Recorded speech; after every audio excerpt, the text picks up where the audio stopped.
Amém. Meus irmãos, há 2 domingos atrás nós começamos uma série de mensagens com o tema Combate o Bom Combate, na primeira carta de Paulo a Timóteo. E fizemos uma pausa na semana passada, com a presença do reverendo Augustus Nicodemos aqui conosco. E hoje nós vamos dar continuidade à série de mensagens Combate o Bom Combate.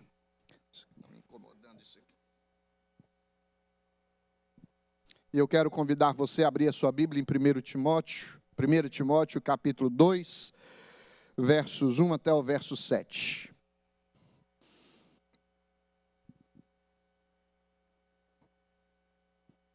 Se você puder ficar em pé, meu querido, para acompanhar a leitura deste texto, dessa passagem. Primeira carta de Paulo a Timóteo, capítulo 2, versículos 1 até o versículo 7. Amém? Diz assim a palavra do Senhor: antes de tudo, exorto que se use a prática de súplicas, orações, intercessões, ações de graças, em favor de todos os homens, em favor dos reis e de todos os que se acham investidos de autoridade, para que vivamos vida tranquila e mansa, com toda piedade e respeito. Isto é bom e aceitável diante de Deus, nosso Salvador, o qual deseja que todos os homens sejam salvos e cheguem ao pleno conhecimento da verdade.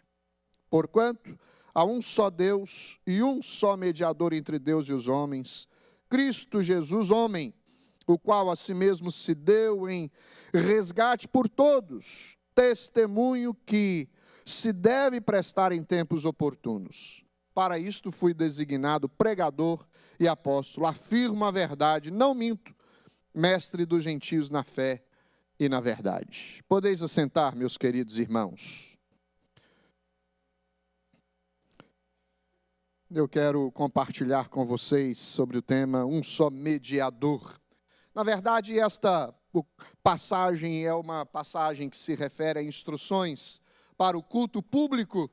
E aqui, como nós vimos na primeira mensagem que pregamos na primeira carta de Paulo a Timóteo, que Paulo instrui Timóteo, seu pastor auxiliar. Paulo tinha consciência de que deixaria este mundo e que o ministério deveria ser continuado. E ele instrui Timóteo a dar continuidade ao pastoreio da igreja onde ele estava, começando lá em Éfeso, obviamente. E os encorajamentos de Paulo a Timóteo para enfrentar as dificuldades que ele veria e que viriam no desenvolvimento do seu ministério. Ele teria que enfrentar muitas lutas, muitas provações, havia um combate a ser combatido e ele precisava ser encorajado, sabendo que a força para combater este combate vinha do Senhor. E aqui nesta passagem que nós acabamos de ler, há algumas instruções práticas para a vida da igreja, para o culto público, e coisas essas que não podem ser negligenciadas por meio da igreja. E aqui a ênfase está na oração. A igreja, quando se reúne, ela precisa orar. É parte importante do culto a pregação, mas é parte importante do culto também a oração. Nós oramos individualmente, mas também devemos orar coletivamente, quando a igreja se reúne, quando a igreja está junta, quando a igreja se propõe a glorificar, a adorar o Senhor por meio do culto. E aqui logo de início, meus irmãos, nós vemos no verso de número 1, antes de tudo, pois exorto que se use a prática, e aí alguns termos que são sinônimos, mas que dirigem a igreja a algumas peculiaridades na oração. Prática de súplicas, orações, intercessões, ações de graça em favor de todos os homens. súplicas, orações, intercessões e ações de graças dizem respeito à oração, ao momento que a igreja fala com o Senhor. E olha, para apenas fazer em termos didáticos algumas diferenças práticas referindo-se a cada um desses termos, a súplica é um pedido geral a respeito do reconhecimento das necessidades que nós temos e da provisão que precisamos do Senhor. A súplica, ele é um pedido em favor de interesses particulares e também de interesses da igreja. A oração, ela é abrangente, obviamente, envolve toda esta atitude de rendição de alguém que reconhece Deus como seu Senhor, que reconhece Deus como aquele a quem nós devemos nos dirigir para fazer as nossas súplicas e apresentar as nossas questões. Intercessões diz respeito às orações que nós fazemos em favor de outros. Nós, na súplica, na oração, facilmente intercedemos por nós, intercedemos pela nossa família, pelos nossos filhos, pela nossa igreja, intercedemos pelo nosso país, intercedemos em favor das pessoas que estão ao nosso redor, mas a intercessão precisa ser extensiva. Nós precisamos orar por outras pessoas, orar por pessoas na cidade onde nós estamos, por pessoas ainda não alcançadas pelo Evangelho, pelas pessoas que estão envolvidas com a comunidade onde nós estamos. Orar pelos líderes da igreja que têm a incumbência de desempenhar o seu ministério. Orar pela família uns dos outros, pelas necessidades uns dos outros. Isso é intercessão. Mas é interessante que todas essas coisas, súplicas, orações, intercessões, vem também a ação de graça, porque esta é uma característica comum do povo de Deus. Nós oramos, intercedemos, suplicamos, Deus nos atende, porque esse é o meio que Deus estabeleceu para nos dar as coisas que nós precisamos. Então nós agradecemos. O único que reconhece que toda boa dádiva procede do Senhor é o povo de Deus. Há uma historinha interessante, tinha 3 mulheres perdidas numa ilha, e de repente, preparando-se lá para se alojarem, porque estava chegando a noite, ia chover, não sabiam o que fazer, e então naquela arrumação, elas acharam uma lâmpada do Aladim. Você sabe muito bem o que é uma lâmpada do Aladim. Então tiraram da terra, começaram a limpar, enquanto esfregavam a lâmpada, apareceu então o gênio. E ele apareceu, está aqui o gênio a seu serviço. Vocês podem cada uma fazer, normalmente são 3 pedidos, mas são 3 mulheres, vamos dividir aqui, cada uma faz um pedido. E aí a primeira mulher, ela disse assim, então vou fazer o meu pedido. Eu já não estou aguentando mais ficar aqui nesta ilha, já são vários dias perdidas aqui, eu quero voltar para casa. E o gênio então, o seu pedido foi atendido. E apareceu na sua casa. Agora é a vez da segunda mulher que está aí perdida aqui nesta ilha. E ela, olha, o meu desejo também é o mesmo dela, estou com vontade de voltar para casa. E o gênio, o seu pedido foi atendido e ela, para casa. E quando olhou para a terceira, chorando amargamente, não aguento mais, não é possível viver desta forma. E ele diz, então qual é o seu desejo? O meu desejo é não ficar sozinho aqui, é que as minhas amigas voltem. E as amigas voltaram e estavam lá. Mas por que eu estou contando a história do Aladim? Porque o Aladim atende os desejos particulares das pessoas, claro, né? Estou colocando entre aspas aqui. Numa faculdade, um professor foi interrogado por um cristão e perguntaram para ele, olha, você não crê em Deus? Não creio absolutamente em Deus. Não existe Deus, isso é um mito, isso aí é uma ideia equivocada desses aí que se chamam cristãos. Mas perguntaram para ele, o entrevistador perguntou então para esse professor, mas no que é que você crê? De onde procede as coisas que você recebe? Os mistérios que você não explica? A provisão de Deus para a sua vida? Em que é que você crê? O que é que você busca? Ou a quem você pede as coisas que você precisa? E ele disse assim, ao gênio do Aladim. Essa é a mentalidade de muita gente aí fora. Sabem que tem necessidades, sabem que precisam delas, mas não reconhecem Deus como provedor das necessidades.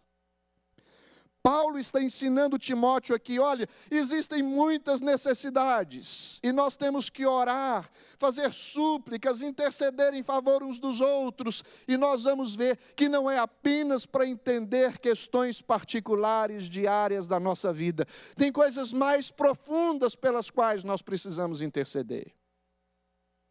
E veja que aqui Paulo começa dizendo, antes de tudo, isso não se refere ao tempo, queridos, há uma ordem cronológica, quando é que a oração precisa ser feita, mas ao seu grau de importância. Antes de qualquer coisa, não seja como aquele que diz assim, olha, estou com um problema, já fiz de tudo, só me resta orar. Não, coloque a oração em primeiro lugar na sua vida, busque ao Senhor, peça ao Senhor. E aí Paulo apresenta a seguir aquilo que é primordial, um coração voltado para o Senhor, temente ao Senhor, que coloca diante do Senhor os seus pedidos. E o contexto de Paulo aqui é o contexto do culto público dos cristãos. A ideia é, a igreja se reúne, ela não pode omitir o seu dever. E aqui ele está dizendo qual é o dever de interceder, de orar, de fazer súplicas, buscando ao Senhor o suprimento das necessidades que nós temos, quer sejam elas materiais ou espirituais. Todos os homens, é interessante que está todos os homens aí enfatizados, essa frase enfatizada já no primeiro versículo que nós lemos, que se use a prática de súplicas, orações, intercessões, ações de graça em favor de todos os homens. A ideia não é orar por todas as pessoas, por todos os bilhões de pessoas que tem no mundo, e colocar na sua lista, vou orar por todos os habitantes da América, dos continentes, e orar um por um. A ideia é orar por toda a categoria de pessoas, não importa quem ela seja. Orar pelos médicos, orar pelos advogados, orar por aqueles que têm incumbência de tratar uns dos outros, pelos psicólogos, pelos líderes, pela igreja, pelos funcionários públicos, por aqueles que atendem a comunidade de uma maneira geral. Orar pelos que são investidos de autoridade, pelos políticos, orar pelos governantes, orar por aqueles que têm um dever de ser instrumento de Deus para atender a necessidade do povo. Todas as pessoas, indiscriminadamente, precisam de oração. Todas. Não há ninguém neste mundo que deve ser excluído e nós devemos dizer, esse aí não precisa de oração. Nós precisamos orar em favor de todas as pessoas. A maioria dos cristãos acha fácil orar pelas pessoas que são próximas, mas tem dificuldade de orar por algumas pessoas. Orar por aqueles que te ofenderam, orar por aqueles que são inimigos ou seus ou inimigos da igreja, orar por aqueles que fazem mal uns aos outros, orar por governantes que não votamos por eles, orar por pessoas que estão incumbidas de responsabilidades e omitem a sua responsabilidade. Nós temos dificuldades de orar. Olha o que a Bíblia diz, as palavras do Senhor. Eu, porém, vos digo, amai os vossos inimigos e orai pelos que vos perseguem. Orai por eles, porque o único ser que pode agir na vida das pessoas, mudando-lhes o coração e o comportamento, chama-se Deus. A nossa intercessão não é um pedido simplório, mas é uma intercessão objetiva e significativa com abrangência extraordinária. É o Deus do universo que pode agir em favor dos homens. E nós temos que interceder por eles. Orar por aqueles que nos irritam, por aqueles que parecem estar contra nós. É interessante que o texto diz que devemos dar graça em favor de todos os homens. Você já observou que às vezes oramos contra? Mas o que a Bíblia ensina é orar em favor. nós vamos ver em breve por que nós devemos orar por todos os homens. Cada um deles se enquadra na categoria de todos os homens. Orar por todos os homens significa orar evangelisticamente, porque todas as pessoas, além de orar por eles para serem atendidos em suas necessidades, principalmente temos que orar para que os homens sejam convertidos dos seus maus caminhos, reconheçam o senhorio de Jesus, reconheçam Jesus como Salvador da sua vida. A igreja precisa interceder para que os homens se arrependam dos seus pecados, orar por nossos amigos e também pelos inimigos, pelos que nos fazem bem e pelos que nos fazem mal, por nossos colegas de trabalho, orar por todas as pessoas. Paulo está dizendo a Timóteo, ore por todos. E aí é preciso fazer uma observação. Não era fácil para a igreja orar por todos os homens, porque na época em que Paulo escreveu esse texto, porque ele sabia o quanto que a igreja poderia ser subjugada por aqueles que não eram a favor da igreja, mas eram contra a igreja. Mas Paulo está ensinando, o seu dever é de ser embaixador do reino, porta-voz de Deus. Não é por acaso que você está aqui, não é viver viver a vida comum que todos os homens vivem, é viver alguém que sabe defender a sua fé e cumprir com o seu dever. Orar em favor de todos os homens significa também orar pelas pessoas que são investidas de autoridade na igreja, pelos pastores. Para agradecer a Deus em relação a todos os homens, nós temos que incluir aquelas pessoas que têm um chamado de Deus, um chamado providencial de Deus para a continuação da condução do povo de Deus nesta terra. Meus irmãos, nós sabemos que no reino de Deus, no meio do povo de Deus, há muitas coisas ruins que acontecem, mas isso não desfaz a importância da igreja. Não degenera o progresso da igreja, não interrompe o alvo para o qual Deus está conduzindo a igreja. Nós temos que permanecer orando por homens de Deus, por pastores, por presbíteros, por líderes, por diáconos, por aqueles que são incumbidos de ministérios dentro da igreja, para que eles sejam fiéis no cumprimento dos seus deveres. Temos que orar por todos, inclusive pelos pastores. Porque há uma responsabilidade pessoal como cristãos neste mundo, queridos. Nós estamos aqui para fazer uma obra. A obra é de Deus, a palavra é de Deus, o projeto é de Deus, mas usa a mim e a você como instrumentos nas mãos de Deus. Há uma responsabilidade pessoal. Às vezes a gente fala muito sobre soberania, que é a ênfase da teologia reformada, é a ênfase das igrejas reformadas, é uma verdade. Deus está no controle de todas as coisas, mas o controle de Deus não é a despeito ou não é independente da sua ação como instrumento nas mãos de Deus. Você é um instrumento nas mãos de Deus. Há uma responsabilidade. E aí, nós, eliminando o livre-arbítrio, nós sempre enfatizamos a livre-agência. Nós somos responsáveis. Se nós deixarmos de fazer, Deus vai nos cobrar aquilo que Ele nos chamou para fazer. E aí, como conciliar esta soberania de Deus? As coisas não vão acontecer como Deus planejou? Vão, mas através da igreja. Perguntaram para Spurgeon como conciliar a livre agência com a soberania divina. Aí ele disse assim, não se reconcilia amigos? São coisas importantes na vida da igreja. Nós precisamos ser responsáveis com aquilo que Deus nos chamou para fazer. Sejamos homens que orem, sejamos uma igreja que orem por todos os homens, sejam eles quem forem. Mas eu quero destacar o verso de número 2 também com vocês. Além de orar por todos os homens, ou seja, pessoas de toda a categoria, nós temos que orar pelas autoridades, e aqui eu faço questão de enfatizar, porque nós estamos prestes, meus irmãos, a novamente irmos para as urnas. Mas como é o seu coração no momento de política, no momento de eleições? É deixado de lado o seu espírito cristão ou você tem a consciência clara do seu dever num momento importante como esse? Quais são as defesas que você se levanta para fazer? São defesas pessoais ou defesas que estão baseadas nas implicações do reino, e o reino é de Deus? Olha o que diz o verso 2.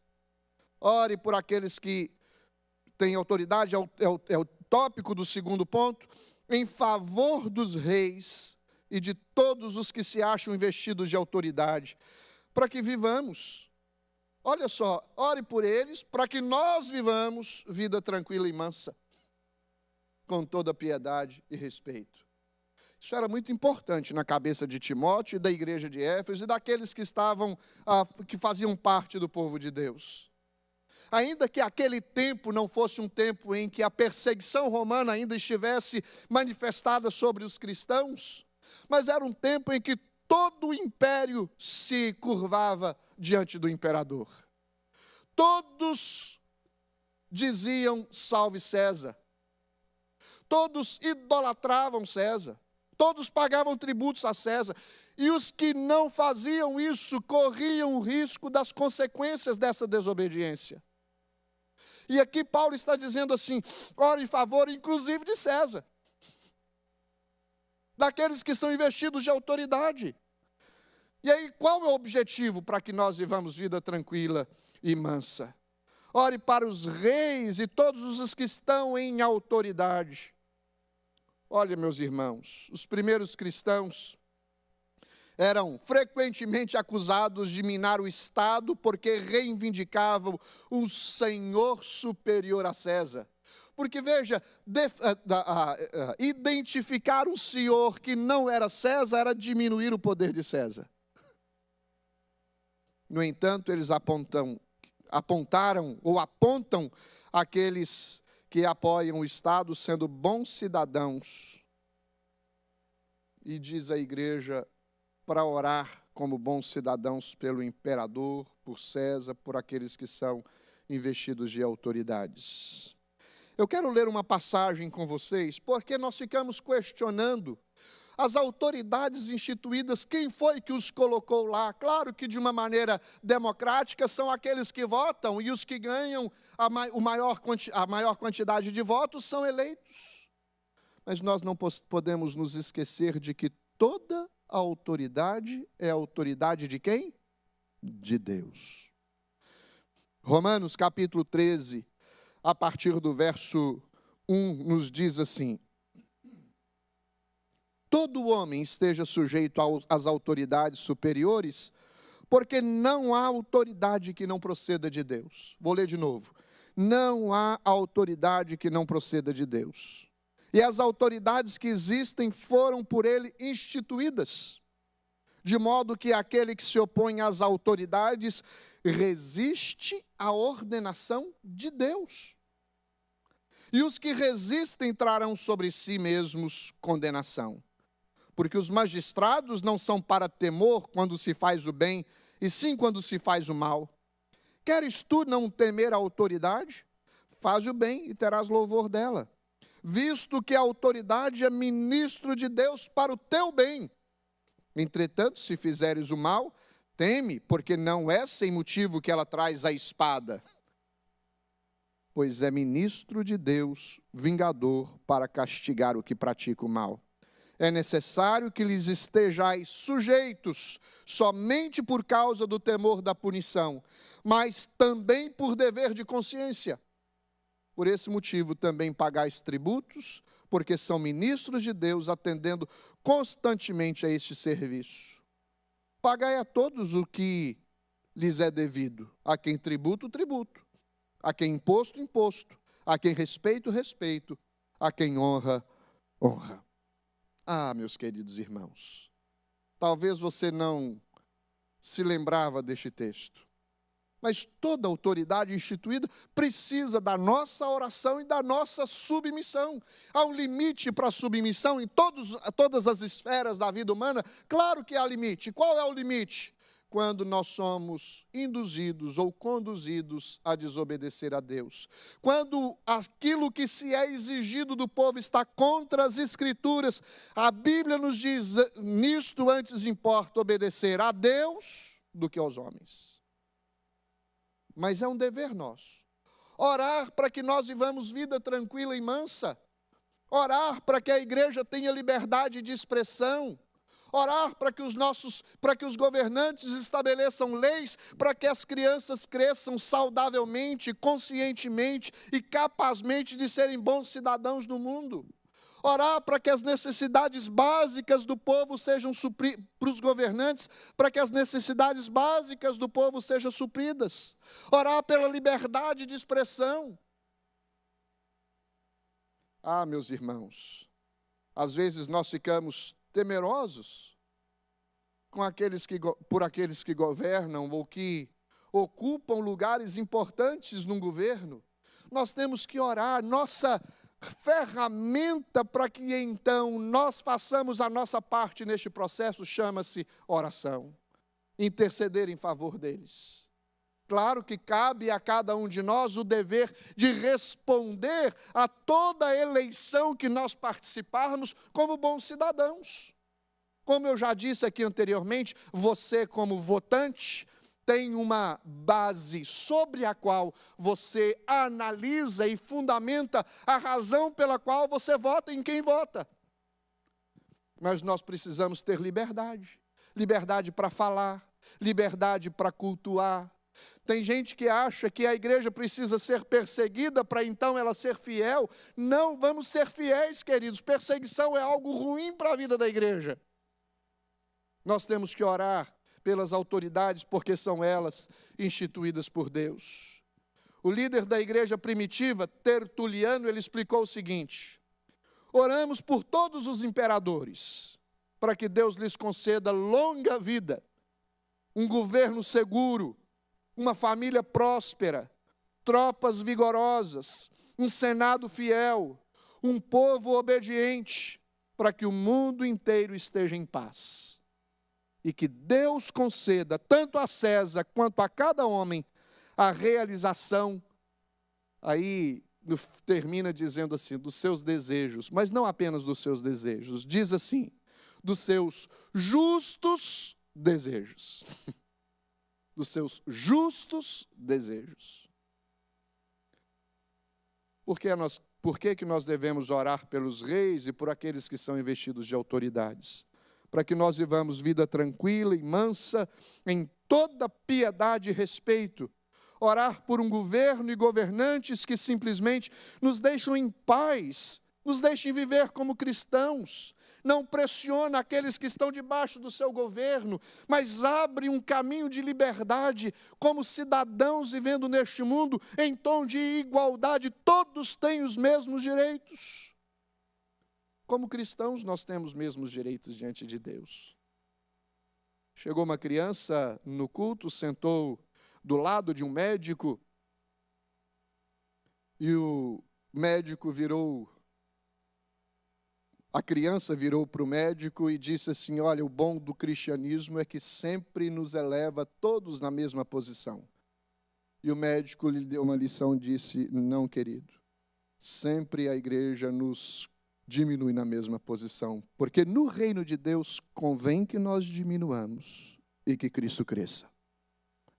Nós precisamos ter a consciência da nossa posição. Os cristãos não devem procurar favores especiais do governo. Nosso objetivo é um campo de igualdade restrito pela intervenção do Estado. Esse era o medo do Império Romano. Agora, esses efésios aí, esse povo liderado por Paulo, liderado por Timóteo, eles terão a primazia lá do governo, o governo estará a favor deles e farão só o que eles quiserem. Não, não é isso que a igreja queria.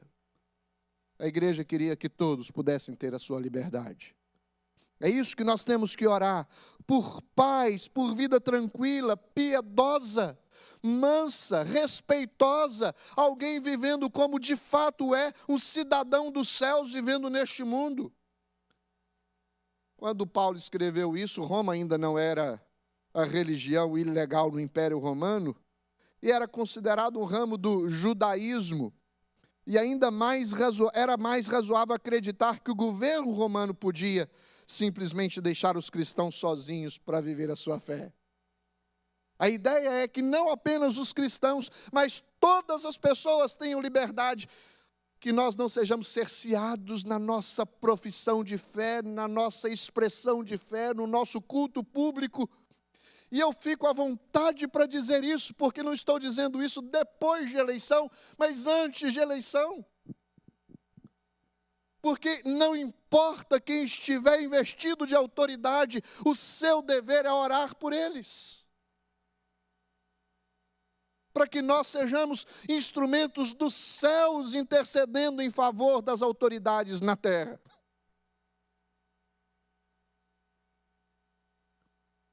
Nós precisamos, meus irmãos, pensar no nosso futuro, como igreja, como famílias. E olha, não é pensar no nosso futuro como igreja e como famílias, não apenas nas eleições de 2022. Haverá eleições no Brasil, haverá eleições nos Estados Unidos, e em toda eleição há ramos de tensões, algumas coisas que nos deixam preocupados. Mas nosso dever é interceder em favor deles, para que eles sejam instrumentos do Senhor, e para que eles façam o bem, e nós vivamos vida tranquila. Os governantes têm esse dever, de proporcionar aos governados vida mansa e tranquila. E nós não queremos ser cerceados na nossa prática cristã de viver tranquilamente, exercendo e praticando a nossa fé. Versos 3 e 4.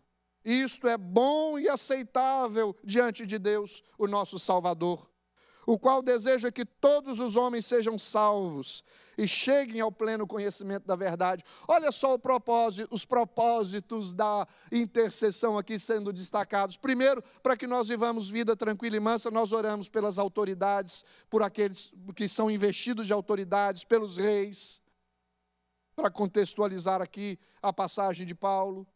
Mas nós também, meus irmãos, temos que orar para que eles sejam salvos. Todos os homens aqui, nós já mencionamos, são pessoas de todas as categorias. E aqui está enfatizando também a vida dos governantes. A oração por aqueles que têm autoridade deve sempre ter um propósito evangelístico, para que eles sejam salvos, cheguem ao conhecimento da verdade. Nosso objetivo maior é que eles fiquem sob a autoridade de Jesus.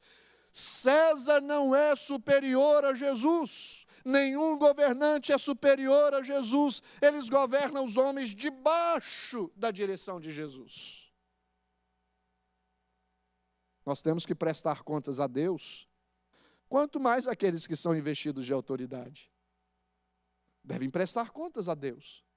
E olha só como que é objetivo o propósito e a recomendação de Paulo a Timóteo. Ore para que eles sejam salvos, para que eles se convertam dos seus maus caminhos, para que as autoridades sejam autoridades tementes a Deus, que sirvam a Deus, que amem a Deus, que façam as coisas segundo o propósito de Deus. E, obviamente, para que eles sejam salvos. Nosso verdadeiro objetivo é sempre reconhecer como igreja e orar para que as autoridades reconheçam que há um Senhor absoluto sobre nós. E o nome dele é Jesus. Ele é o nosso Senhor. E nós temos que aprender a tomar decisões segundo a vontade do Senhor, para que eles sejam salvos. E é interessante, o termo aqui usa para que todos os homens sejam salvos, o qual deseja que todos os homens sejam salvos. E alguns teólogos aqui, universalistas, pegam este texto e dizem assim, olha só um texto que comprova de que todos os homens serão salvos.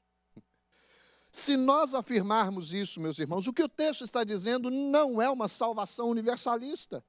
O que o texto está dizendo é salvação a todas as pessoas indiscriminadamente. Não importa quem ela seja, de onde veio, que cargo ocupa, que função tem, qual o seu papel na sociedade, qual a sua profissão, qual a sua nacionalidade, não importa quem seja. Esses são todos os homens.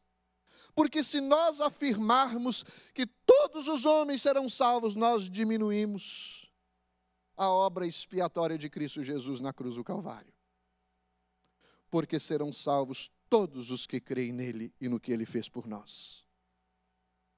Nós temos que olhar para as Escrituras e procurar interpretá-la à luz de toda a Escritura. Se nós afirmarmos que todos os homens serão salvos, não há necessidade de se pregar sobre dois caminhos, sobre céu e inferno. Nós precisamos fazer jus àquilo que a Bíblia nos ensina. Em um nível humano, talvez podemos dizer que Deus deseja que todos os homens sejam salvos. Não há ninguém em tão alta autoridade que não precisa de salvação em Jesus. Mas todos aqui, não importa a sua categoria. Não há ninguém que pode dizer que não precisa de Jesus. Nós entendemos que não podemos afirmar que todos os homens serão salvos, mas que serão salvos todos aqueles que creem no nome do Senhor. Nós precisamos entender, meus irmãos, que o Evangelho deve ser apresentado a todas as pessoas, não importa quem elas sejam. Nunca deseje o inferno para alguém. Nunca. Você não sabe o que você está dizendo ou está pensando quando você pensar em uma determinada pessoa e desejar que o inferno seja o seu lugar. Ou desejar que ele é merecedor do inferno. Merecedores do inferno somos todos nós. Mas a graça do Senhor nos alcançou, nos redimiu e nos tirou de lá. E pode alcançar também todos quantos o Senhor quiser e todos quantos vierem a Ele em arrependimento, em sinceridade, em fé e em confissão. E reconhecer Jesus como Senhor e Salvador da sua vida. Todas as pessoas podem vir ao conhecimento da verdade. O convite de Jesus é: vinde a mim, todos os que estáis cansados e sobrecarregados, e eu vos aliviareis. A salvação é claramente associada ao conhecimento da verdade. E veja bem, muitos no Império Romano podiam pensar: a salvação é cumprir o que o rei quer e estamos salvos. Mas a perspectiva aqui ela é soteriológica. Só é possível ser salvo da condenação eterna aqueles que creem na verdade. E verdade aqui não é disputa moral de quem é que tem a última palavra, mas é uma pessoa em quem nós cremos. Não foi Jesus quem disse: eu sou o caminho e o que mais? A verdade e a vida. Ou seja, somente por meio de Jesus não se pode ser salvo além da compreensão de quem Jesus é e do que Ele fez por nós. Jesus é o Deus encarnado, é o Deus homem, que habitou entre nós cheio de graça e de verdade. E nós vimos a sua glória, comparada a quê? Glória como a do unigênito do Pai. Como é que todos os homens são salvos? O verso 5 a 7. Porque há um só Deus e um só mediador entre Deus e os homens, Cristo Jesus, homem, o qual a si mesmo se deu em resgate por todos. Testemunho que se deve prestar em tempos oportunos. Para isto fui designado pregador e apóstolo. Afirmo a verdade, não minto. Mestre dos gentios na fé, na verdade. Um Deus e um mediador.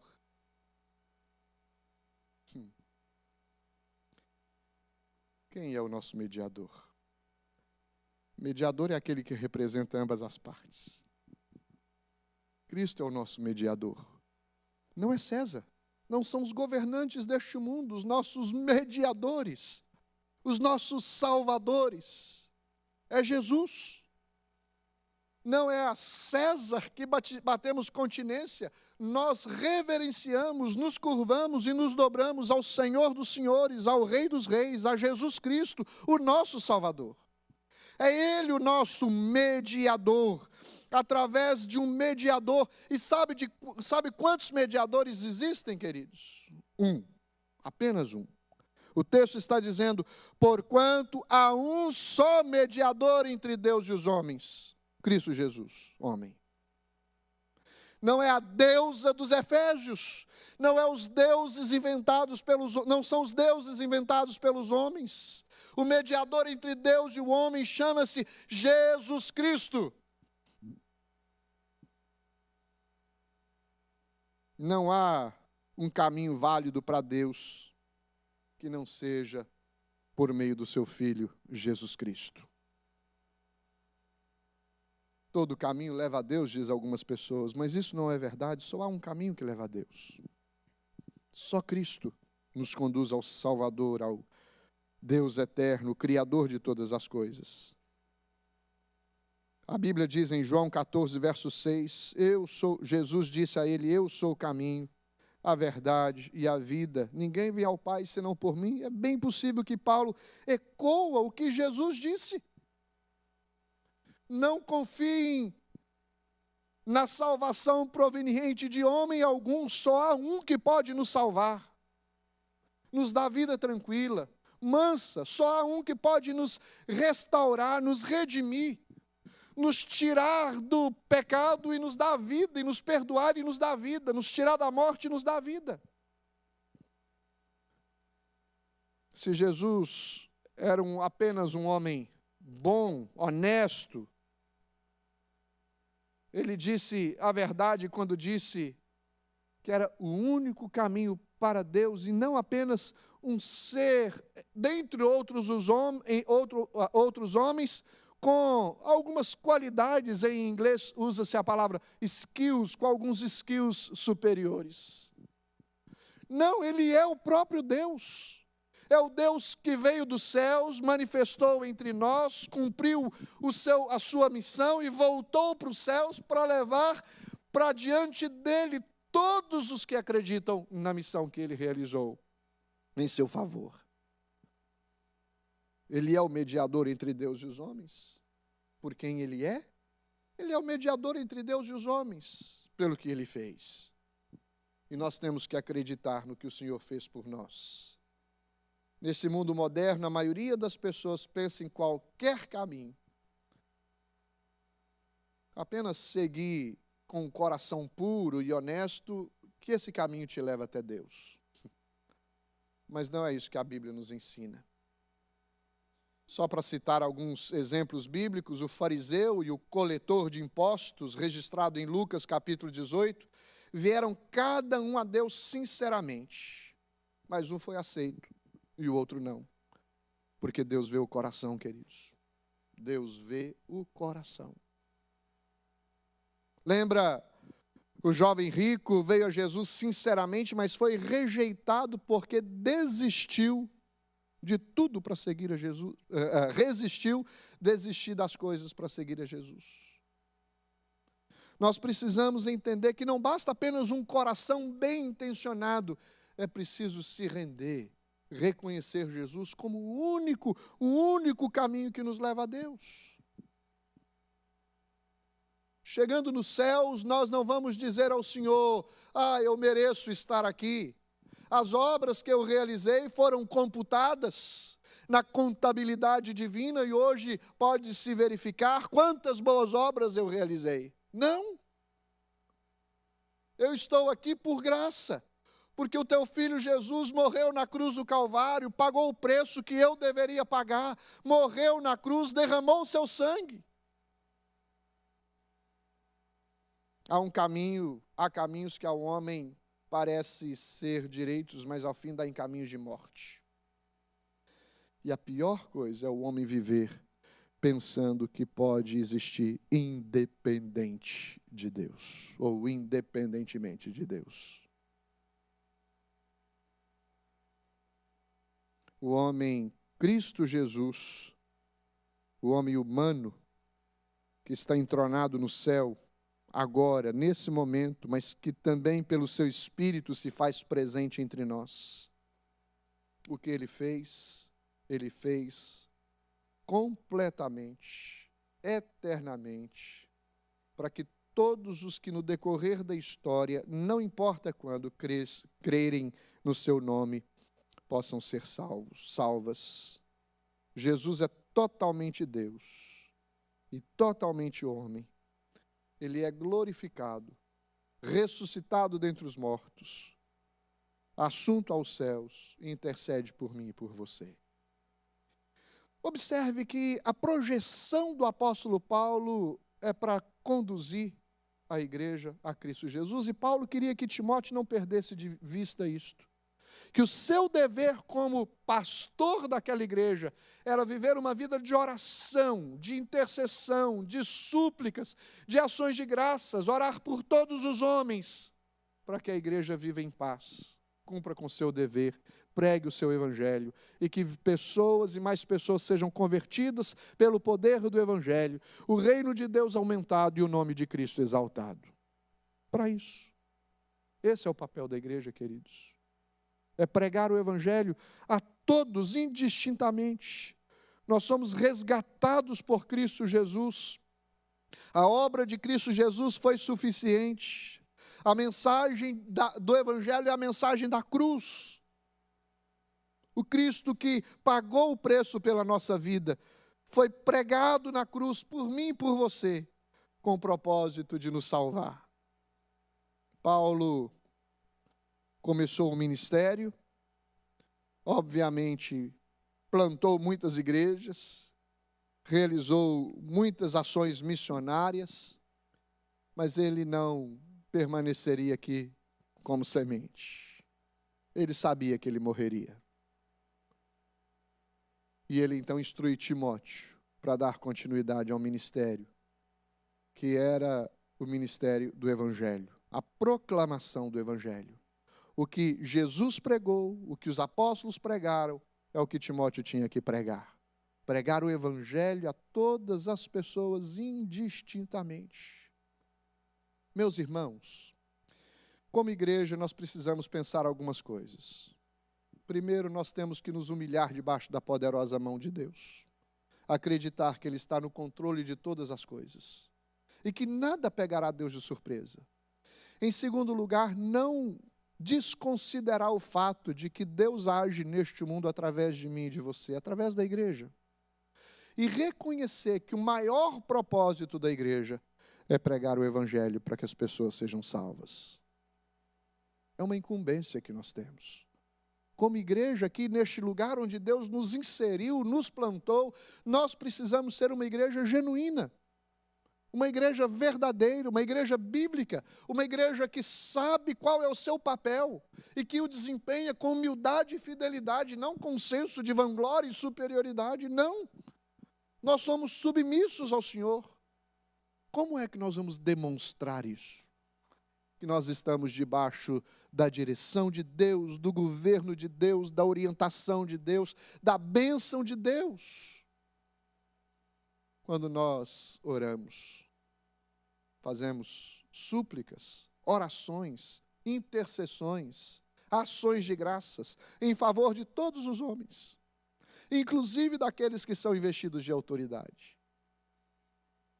Quanto mais nós oramos, mais Deus age por meio de nós.